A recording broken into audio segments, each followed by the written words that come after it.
Toxic ಚಿತ್ರದ ಬಿಡುಗಡೆ ದಿನಾಂಕ ಜೂನ್ 4ಕ್ಕೆ ಮುಂದೂಡಲಾಗಿದೆ. ಈ ನಡುವೆ ಸಲ್ಮಾನ್ ಖಾನ್ ಅಭಿನಯದ ಮಾತೃಭೂಮಿ ಸಿನಿಮಾ ಕೂಡ ಜೂನ್ ತಿಂಗಳಲ್ಲಿ ಬಿಡುಗಡೆಗೆ ಸಜ್ಜಾಗಿದೆ. ರೀಶೂಟ್, ಸೆನ್ಸಾರ್ ವಿಳಂಬದಿಂದ ಮೇ 15ರ ಬಿಡುಗಡೆಗೆ ಸಾಧ್ಯವಾಗಿಲ್ಲ. ಮಾತೃಭೂಮಿ ಟಾಕ್ಸಿಕ್ ಜೊತೆ ಕ್ಲಾಶ್ ಆಗುವ ಸಾಧ್ಯತೆ ಇದೆ.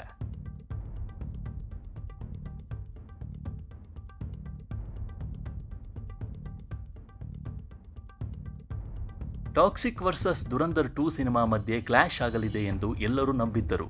ಆದರೆ ಅದು ಸುಳ್ಳಾಯಿತು. ಟಾಕ್ಸಿಕ್ ಸಿನಿಮಾ ತನ್ನ ರಿಲೀಸ್ ದಿನಾಂಕವನ್ನು ಜೂನ್ 4ಕ್ಕೆ ಮುಂದೂಡಿದೆ. ಈ ಮೂಲಕ ದೊಡ್ಡ ಕ್ಲಾಶ್ ತಪ್ಪಿದೆ.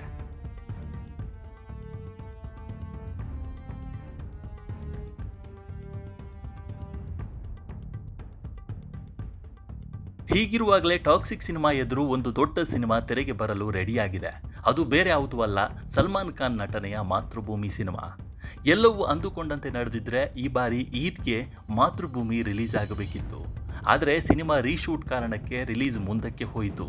ಈ ಚಿತ್ರದ ಟೈಟಲ್ ಹಾಗೂ ಕತೆ ಬದಲಿಸಿ 40 ದಿನ ಮರುಚಿತ್ರೀಕರಣ ಮಾಡಲಾಗಿದೆ. ಮೇ 15ರಂದು ಚಿತ್ರ ತೆರೆಗೆ ಬರಲಿದೆ ಎಂದು ಹೇಳಲಾಗಿತ್ತು. ಆದರೆ ಈ ದಿನಾಂಕ ಕೂಡ ಸಾಧ್ಯವಾಗುತ್ತಿಲ್ಲ ಎನ್ನಲಾಗಿದೆ.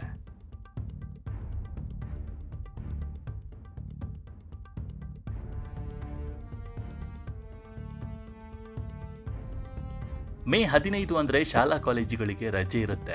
ಆದರೆ ಈ ರಜೆಯ ಲಾಭ ಪಡೆಯಲು ಸಲ್ಮಾನ್ ಖಾನ್ ಮುಂದಾಗಿದ್ರು. ಆದರೆ ಅದು ಅಸಾಧ್ಯ ಅನ್ನೋ ರೀತಿಯಲ್ಲಿದೆ.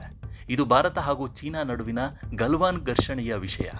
ಈ ವಿಷಯದಲ್ಲಿ ಕೊಂಚ ಎಡವಟ್ಟಾದರೂ ಭಾರತ ಹಾಗೂ ಚೀನಾ ಸಂಬಂಧ ಹದಗೆಡಬಹುದು. ಹೀಗಾಗಿ ಸೆನ್ಸಾರ್ ಮಂಡಳಿಯವರು ವಿಸ್ತೃತವಾಗಿ ಸಿನಿಮಾ ನೋಡುವ ಸಾಧ್ಯತೆ ಇದೆ.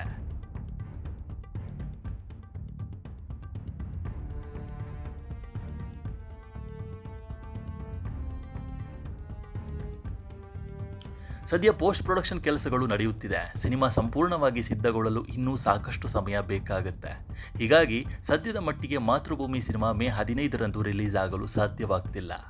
ಈ ಎಲ್ಲ ಕಾರಣದಿಂದ ಸಿನಿಮಾ ರಿಲೀಸ್ ಜೂನ್ಗೆ ಹೋಗಿದೆ. ಜೂನ್ 4ರಂದು ಟಾಕ್ಸಿಕ್ ಸಿನಿಮಾ ಬರುತ್ತಿದೆ.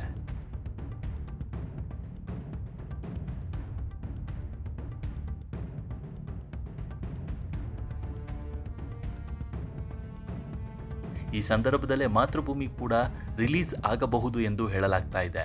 ಸಲ್ಮಾನ್ ಖಾನ್ಗೆ ಬಾಲಿವುಡ್ನಲ್ಲಿ ಭಾರಿ ಬೇಡಿಕೆ ಇರೋದ್ರಿಂದ ಟಾಕ್ಸಿಕ್ ಸಿನಿಮಾಗೆ ಮಾತೃಭೂಮಿ ಸಿನಿಮಾ ಎದುರಾಗುತ್ತಾ ಅನ್ನೋದನ್ನು ಕಾದು ನೋಡಬೇಕಿದೆ. ನಮ್ಮ ಈ ವಿಡಿಯೋ ನಿಮಗೆ ಇಷ್ಟ ಆಗಿದ್ದರೆ ಲೈಕ್ ಮಾಡಿ, ಶೇರ್ ಮಾಡಿ ಮತ್ತು ನಮ್ಮ ಚಾನಲನ್ನು ಸಬ್ಸ್ಕ್ರೈಬ್ ಮಾಡಿ.